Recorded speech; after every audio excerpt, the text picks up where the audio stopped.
إن الحمد لله نحمده ونستعينه ونستغفره ونعوذ بالله من شرور أنفسنا ومن سيئات أعمالنا من يهده الله فلا مضل له ومن يضلله فلا هادي له وأشهد أن لا إله إلا الله وحده لا شريك له وأشهد أن محمدا عبده ورسوله أما بعد সমস্ত প্রশংসা একমাত্র সেই আল্লাহ পাক রব্বুল আলামিনের জন্য, যার প্রশংসা করে আমরা শেষ করতে পারিনি, পারবো না। তাই সংক্ষিপ্তভাবে প্রশংসা করে থাকি আলহামদুলিল্লাহ। তৎপর শান্তির ধারা বর্ষিত হোক আমাদের নবী মুহাম্মদ সাল্লাল্লাহু আলাইহি ওয়াসাল্লামের প্রতি। তাই আমরা সকলেই বলি সাল্লাল্লাহু আলাইহি ওয়াসাল্লাম। আজকে জুমাতে আমরা আপনাদের সামনে যে বিষয়টি নিয়ে উপস্থিত হয়েছি, সে বিষয়টির নাম হচ্ছে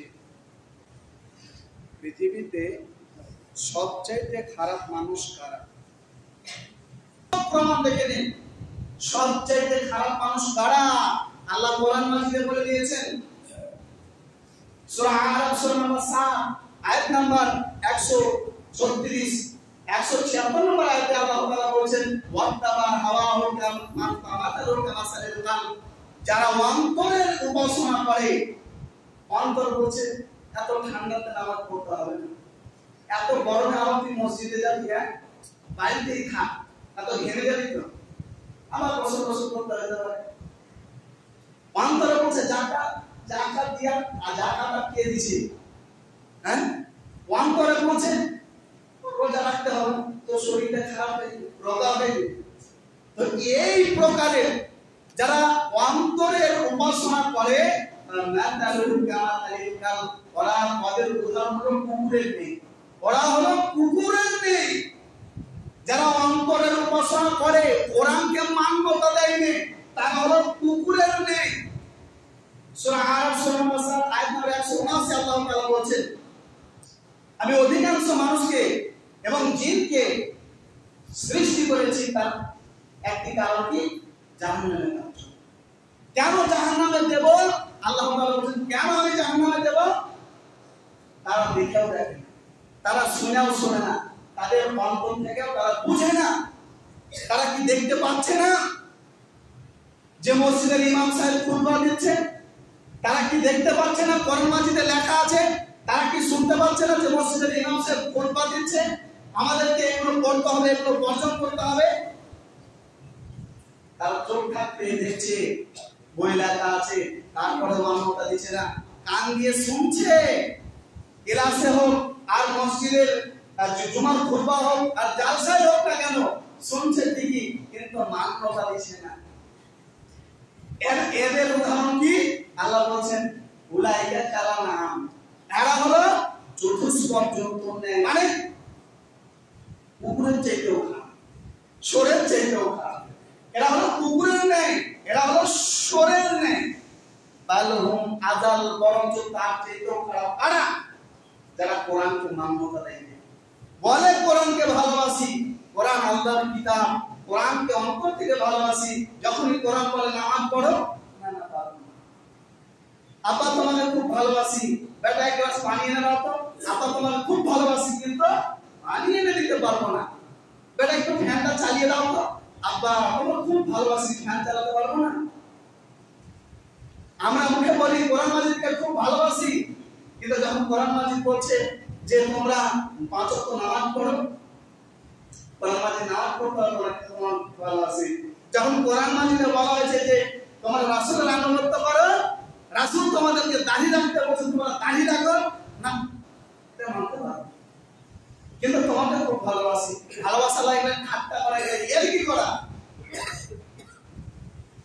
মহান আল্লাহ তাআলা বলছেন, ইন্না শাহরাত তাওয়াবি, সবচাইতে নিকৃষ্ট প্রাণী সুম্মুন বুকমুন উময়ুন ফাহুম লা ইয়ারজিউন।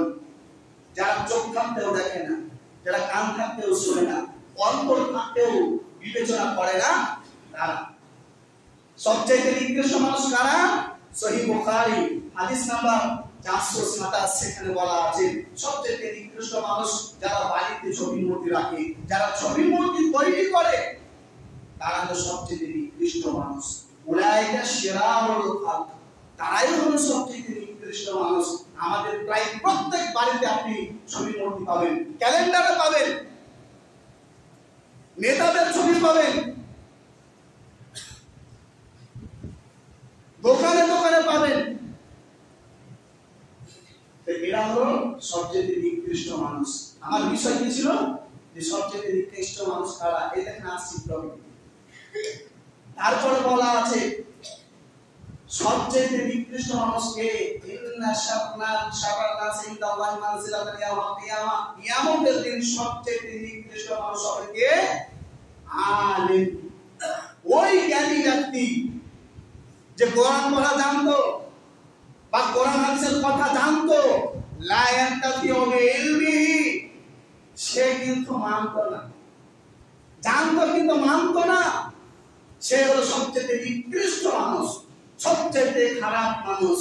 আল্লাহ তাআলা বলছেন, আমি বলিনি কথা, আল্লাহ তাআলা বলছেন সূরা ফুরকান সূরা নম্বর 25 আয়াত নম্বর 44, আম তাহসাবু আন্না আকতারাহুম ইয়াসমাউন আও ইয়াকিলুন ইনহুম ইল্লা কালানআম বাল হুম আদাল্লু সাবিলা। মুহাম্মদ, তোমার বক্তব্য এরা শুনছে মনে করছো? না না না না, এরা তো সবাই আপনার বক্তব্য শুনে না।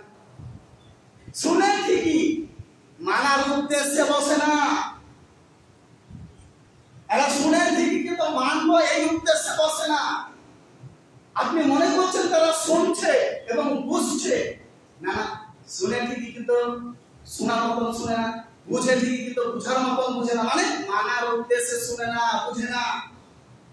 যারা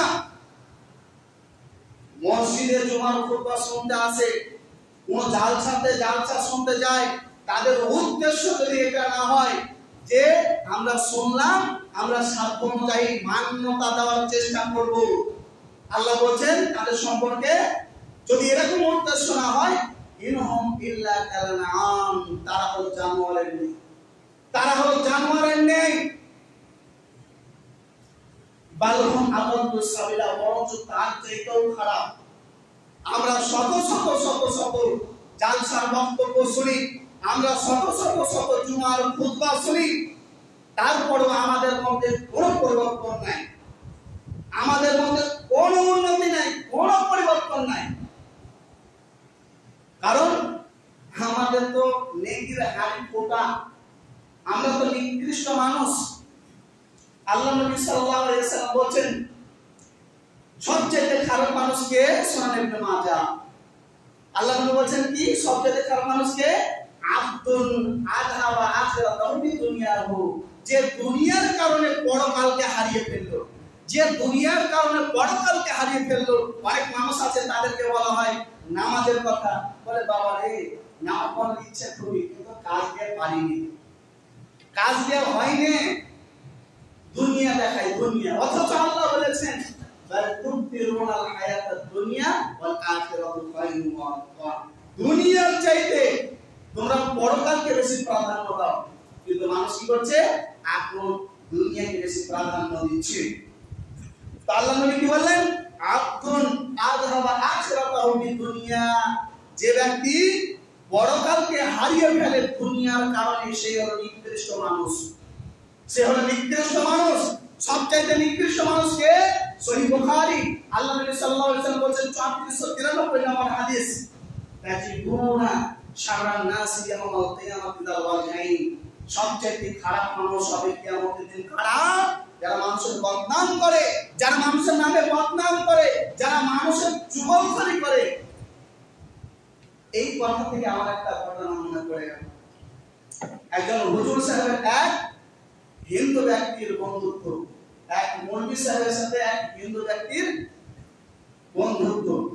তো হুজুর সাহেব ওই হিন্দু ব্যক্তি থেকে একটা কোরআন মাজিদ দিল, কোরআন মাজিদ দেওয়ার পরে বলল ভাই এটা তুমি পড়বে। আচ্ছা ঠিক আছে, বন্ধু বলে কথা। ওই হিন্দু ব্যক্তি কোরআন মাজিদ পড়ে পড়ে পড়ে পড়ে প্রায় 5 মাসের মধ্যে পুরো কোরআন মাজিদ পড়ে দিল অর্থ সহকারে। তারপর আবার সেই হুজুরের সাথে দেখা। হুজুর সাহেব জিজ্ঞাসা করছেন, আচ্ছা ভাই, তোমাকে যে কোরআন মাজিদ দিয়েছিলাম, তুমি কোরআন মাজিদ পড়েছো? তখন সে ব্যক্তি বলল, হ্যাঁ পড়েছি, খুব সুন্দর বই, খুব সুন্দর, অতুলনীয়।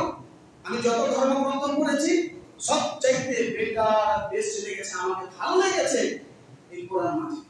তবে আমার একটা ইচ্ছা যে আমি মুসলমানদের ধর্মগ্রন্থ পড়ব, আমি মুসলমানদের ধর্মগ্রন্থ পড়ব।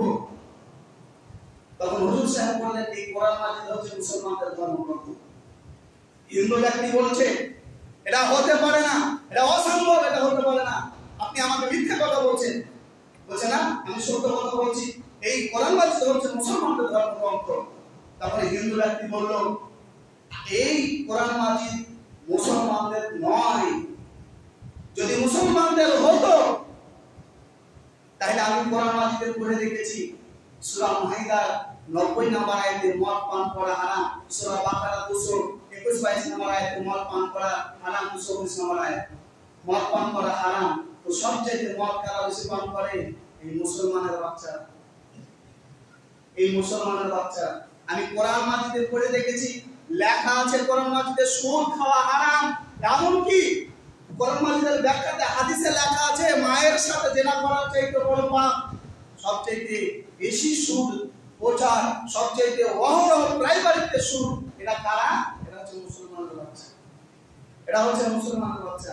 আমি পবিত্র কোরআন পড়েছি, সেখানে লেখা আছে সূরা রুম সূরা নম্বর 30 আয়াত নম্বর 39 এ বলা আছে সুদ খাওয়া হারাম। সূরা বাকারার পর তিনটা আয়াত, 2 নম্বর সূরা আয়াত নম্বর 275, 76 এবং 78 সুদ খাওয়া হারাম। সূরা আল ইমরান 3 নম্বর সূরা আয়াত নম্বর 130 31, সূরা আল ইমরানে এই সুদ সম্পর্কে বলা আছে, ওখানে হারাম বলা আছে।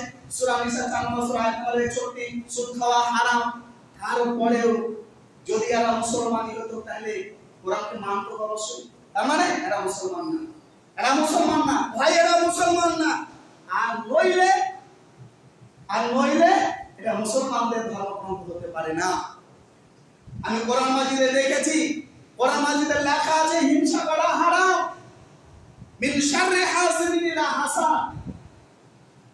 হিংসা করা হারাম, হিংসা করা যাবে না। আর এই সবচাইতে বেশি হিংসা করে এই মুসলমানের বাচ্চারা, এই মুসলমানেরা। দলিল কি যে মুসলমানে হিংসা করে? তার দলিল কি? লেখা দলিল কি? থানা। চলে যান থানাতে, সবচাইতে ডায়েরি, এফআইআর, কেস কাচারি কাদের বেশি? এই মুসলমানদের বেশি। জানতে দেখে আসে কোরআন মাজিদে লেখা আছে আত্মীয়তার বন্ধন বজায় রাখতে হবে, আত্মীয়তার বন্ধন বজায় রাখতে হবে। আর আজকে দেখেন আমাদের বাপ ছেলেতে মিল নাই, বাপ ছেলেতে মিল নাই, ভাই ভাই মিল নাই। এক বিন্দে জমির জন্য ভাই ভাইকে কুপাচ্ছে, এক বিন্দে জমির জন্য বাপ ছেলের সাথে ঝামেলা, বংশে ঝামেলা। এক হাত জমির জন্য কতজন একে অপরকে হত্যা করলো, ওই বংশের সাথে ওই বংশের ঝামেলা। এই ঝামেলা এরা কারা? এরা হলো মুসলমানের বাচ্চা, এরা হলো মুসলমানের বাচ্চা। আমি কোরআন মাজিদ পড়েছি, কোরআন মাজিদে লেখা আছে যদি কোনো তোমাদের মাঝে ঝামেলা ঝঞ্ঝাট পায় আসলে তোমরা কি করে নাও, সমাধান করে নাও। আর যদি এই মুসলমানদের মধ্যে ঝামেলা লাগে তো এরা আরো এই ঝামেলাটাকে মুদিয়ে বড় করবে, আরো বড় করবে, যত বড় করা যায়। কোরআন মাজিদ পড়েছি লেখা আছে সূরা মাইদা 5 নম্বর সূরা আয়াত নম্বর 72 আয়াত নম্বর 32, সেখানে বলা আছে কোনো মানুষ যদি কোনো মানুষকে অন্যায়ভাবে হত্যা করে গোটা মানব জাতিকে হত্যা করার সমান পাপ করলো। বুঝে গেল না? আজকে দেখুন সবচেয়ে গণহত্যা বেশি কাদের মধ্যে? এই মুসলমানদের মধ্যে। মুসলমানদের মধ্যে কখন হয়? পঞ্চায়েত ভোটের সময়, কখন হয় লোকসভা ভোটের টাইম, কখন হয় এই ঈদের টাইমে, কখন হয় এই বকরা ঈদের টাইমে। আর বাস্তবিক রমজান মাসে ওই মুসলমানদের কোপ আছে। রমজান মাসে একবার নিরীহ বাচ্চা শিশু তার পরিচয়টা ফেলে দিচ্ছে। এরা হিন্দুরা, এরা সব মুসলমান। আচ্ছা বলেন তো মুরগি সেবা কি বলবে, হুজুর সেবা কি বলবে? ভাই এই কোরআন মাজিদ এই মুসলমানদের জন্য নয়, এই মুসলমানদের নয়, নইলে এরা মুসলমান। যদি মুসলমান কোরআন মাজিদ যদি মুসলমানদেরই হয় তাহলে এই মুসলমানদের নয়। দিন ইসলাম প্রচার হয়েছে ভারতে ক্যারেক্টারের মাধ্যমে, আখলাকের মাধ্যমে, ব্যবহার আচরণের মাধ্যমে। মুহাম্মদ সাল্লাল্লাহু আলাইহি ওয়াসাল্লাম তিনি ছিলেন নেতা, তিনি ছিলেন রাষ্ট্রপতি। মুহাম্মদ সাল্লাল্লাহু আলাইহি ওয়াসাল্লাম তিনি এত ভালো মানুষ ছিলেন যে তার ব্যবহারে লক্ষ লক্ষ মানুষ ইসলাম গ্রহণ করেছে। একটা ঘটনা বলি, একজন ব্যক্তি, ইহুদি ব্যক্তি মসজিদের এক কোণাতে পেশাব করতে লাগলো। সাহাবায়ে কেরাম বলছেন, মা এই পেশাব করো না, পেশাব করো না।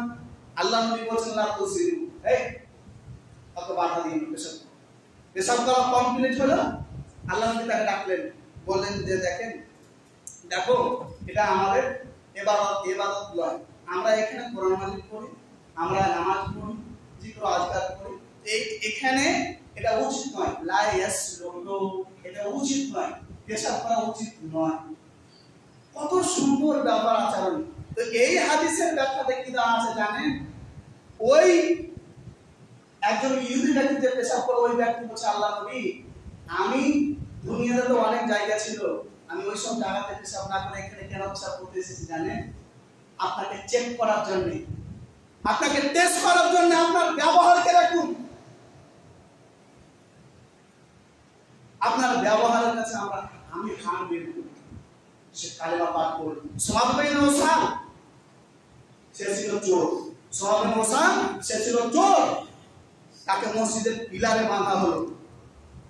তো মুসলমানদের ব্যবহার আচরণ দেখে, মুসলিমদের ব্যবহার আচরণ দেখে, মুহাম্মদ সাল্লাল্লাহু আলাইহি ওয়াসাল্লামের ব্যবহার আচরণ দেখে 3 দিনের দিন যখন তাকে ছেড়ে দেওয়া হলো, সোহাবিন ওসান মসজিদ থেকে বের হওয়ার পর বলছে, এদের সম্পর্কে ধারণা আমার উল্টা ছিল, কিন্তু এত ভালো মানুষ হতে পারে। তো মসজিদের পাশে খেজুর গাছের গায়ে একটা পুকুর ছিল, সেখানে গোসল করে এসে কালেমা পাঠ করছে, লা আশহাদু, কালেমা পাঠ করছে, মুসলমান হয়ে গেল। কিসের মাধ্যমে? তালোয়ারের মাধ্যমে না, টাকার মাধ্যমে, ঘুষের মাধ্যমে না। এই যে ব্যবহার আচরণ, এই যে মুসলিমদের ব্যবহার দেখলো, এই মুহাম্মদ সাল্লাল্লাহু আলাইহি ওয়াসাল্লামের আচরণ দেখলো, এই ব্যবহার আচরণ দেখে সে মুগ্ধ হয়ে ইসলাম গ্রহণ করলো। সহিহ মুসলিমের হাদিস, আল্লাহ নবী একটা রাস্তা দিয়ে চলে যাচ্ছেন, একজন ইহুদি ব্যক্তি বলার বলছে, মুহাম্মদ আমার পাওনা দিয়ে যান। তো ওমর রাদিয়াল্লাহু আনহু বলছেন, আল্লাহ নবী আপনি শুধু অনুমতি দিন, রিলিজ করেন। তখন আল্লাহ নবী বললেন, মুরহুবি হুসনিত, ওমর তাকে বলো যে তুমি যেহেতু পাও তাহলে একটু ভালোভাবে চাও, অমরনি বিহুসনিল আদব, এবং তুমি আমাকেও বলো মুহাম্মদ তুমি টাকাটা দিয়ে দিতেও পারো, তোমার পাওনাটাও দিয়ে দিতে পারো।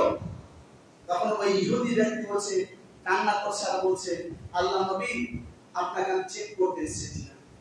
তাওরাতে লেখা আছে যে মুহাম্মদ অত্যন্ত নরম মনের মানুষ, অত্যন্ত ক্ষমাশীল, দয়াশীল।